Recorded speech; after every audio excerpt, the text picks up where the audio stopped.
Hello, good evening to all. Today we discussing question paper of Political Science Understanding Globalization Polls 302B जो है वो इसका code number है। तो आज हम जो 2025 का क्वेश्चन पेपर जो वो डिस्कस करने वाले हैं।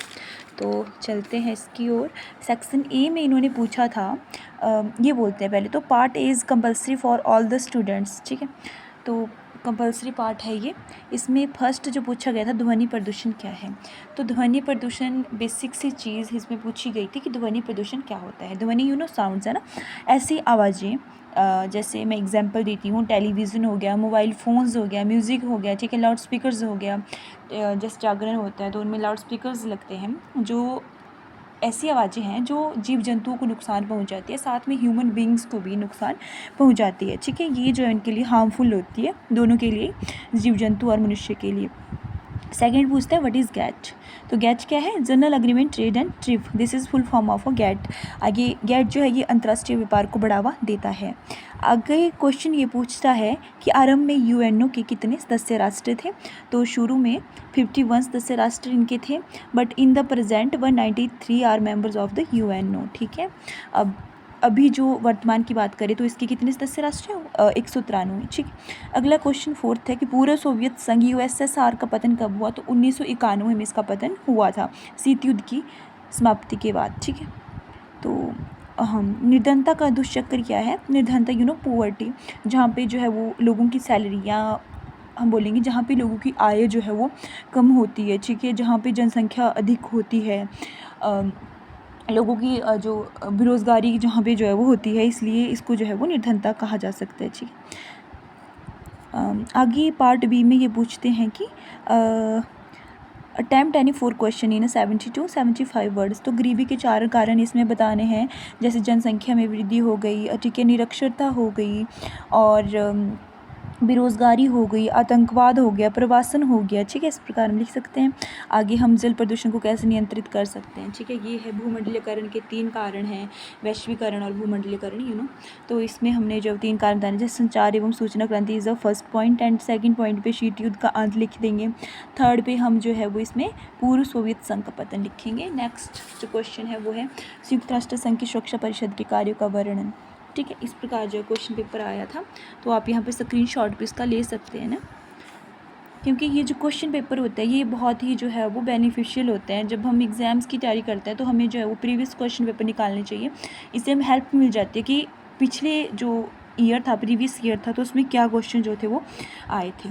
ठीक है, इसलिए इंपॉर्टेंट होती है ये चीज़ें याद रखने के लिए।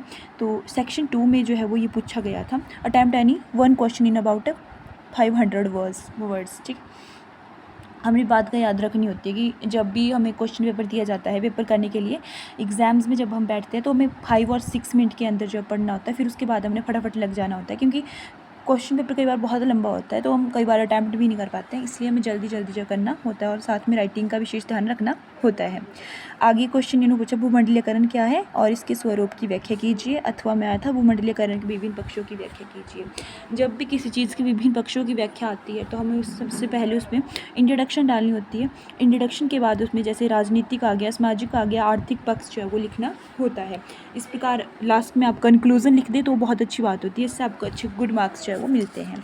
ठीक है, अगले चलते हैं अब यूनिट 2 में। तो इसमें 5th क्वेश्चन जो आया था, संयुक्त राष्ट्र संघ यूएनओ क्या है। ठीक, विश्व शांति बनाए रखने में यूएनओ की भूमिका का वर्णन कीजिए।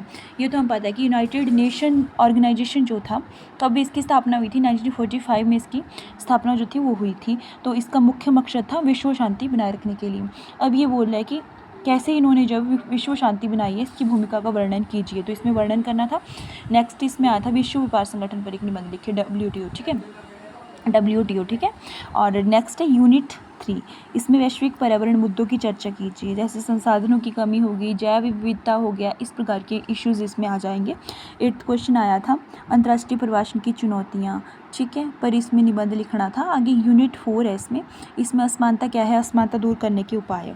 असमानता हमें पता ही कि असमानता क्या है कि जैसे असमानता हम देखते हैं कि किसी भी समाज में जो है वो एक दूसरे के साथ जो असमानता का व्यवहार किया जाता है। जैसे स्त्रियों को पुरुषों के मुकाबले जो है वो में जो है वो राइट्स जो है वो नहीं दिए जाते हैं, अधिकार जो है नहीं दिए जाते हैं। आज एग्जाम्पल के तौर पर हम देख सकते हैं कि ऐसे बहुत से समाज होते हैं जहाँ पे जो है वो लड़कियों को जो शिक्षा नहीं दी जाती है। ठीक है, उनके साथ जो है वो जैसे लड़कों को शिक्षा दी जाती है, लड़कियों को शिक्षा नहीं दी जाती है। ठीक है, भेदभाव किया जाता है, अंधविश्वास आ जाता है, यहाँ पे इलिटरेसी यहाँ पे आ जाती है। इस प्रकार असमानता 10 नंबर क्वेश्चन है, आपने अच्छे से अटैम्प्ट जो है वो ये करना है। आगे 10th क्वेश्चन है कि वैश्विक आतंकवाद से आप क्या समझते हैं। ठीक, विश्व स्तर पर जो आतंकवाद होता है जिसमें जो अस्त्र शस्त्रों का प्रयोग किया जाता है, ठीक है, और जिसमें खून खराबे जैसी स्थितियां भी जो है बन जाती है, इसको जो आतंकवाद कहा जाता है। इसको रोकने के लिए उपाय बताइए कि आतंकवाद को कैसे रोका जा सकता है। ठीक है, तो इसमें जो है वो जो लोगों को बेरोज़गारी को समाप्त करना कारण आ जाएगा। ठीक है, अधिक से अधिक नौकरियां प्रदान करवाना है। ठीक है, और जनसंख्या को कम करना है, अधिक शिक्षा प्राप्त जो है वो प्राप्त करवाना है। इस प्रकार के आ जाएंगे इसमें। तो thank you so much, and video को लाइक करना जो है वो ना भूलें।